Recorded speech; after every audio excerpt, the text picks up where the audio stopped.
Okay. So what do you think of this theme, the space between? The theme is so fitting. I think that a lot of times people tend to focus more so on what's happening, I guess, the things that you can see or the things that you can feel or the things that you can experience, but sometimes in the space between or the pause or the breath or just that moment where there's nothing, sometimes that can be the most telling or the most fulfilling or the most engaging part of anything. Was there a talk today that taught you something you didn't know? I think all of them kind of spoke to things that I've considered in some way.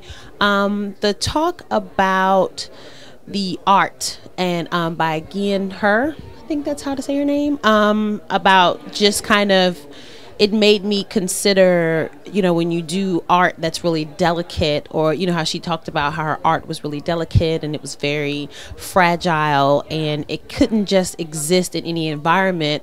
But after, someone else suggested that it could exist in this mall space, it took her a minute to realize that the art could exist there and that it could function in an environment that you don't necessarily consider. So it made me kind of rethink, certain things where it's like you might have an idea that this is where it is, this is what makes most sense, this is what's most practical, but sometimes it's the impractical that can be the most, telling. And that it also brought her family together in a way, and it made her family understand her art in a way that they didn't otherwise if she hadn't, had that experience. And so that was a great kind of revelation for me that, consider truly step outside of the box, even in a way that you might think is impractical. It could be even more practical than what you thought.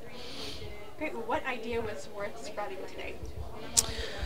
The idea worth spreading, I think the idea of self-compassion, that was another talk where, we tend to say the things to ourselves. We tend to speak much more poorly to ourselves than we would speak even to people that we hate or people that we just can't stand. We won't, with those people, we just won't talk to them. But when it comes to ourselves, we'll say some of the rudest, the meanest, the most hateful things, out of frustration or out of whatever we're going through. And it's like, maybe if we allowed ourselves to feel even the negative feelings, but we're nicer to ourselves and said that it was okay to feel those feelings, that they were fine, that would make a lot of situations a lot more beneficial, and we could be more beneficial to ourselves. And so I think that idea of self-compassion, which is something that I've been hearing, but sometimes it takes hearing it that 25th time before you start to get it. So I think that was something that kind of stuck with me, that I think is an idea that everyone, especially women, but even men, we can all benefit from being more self-compassionate.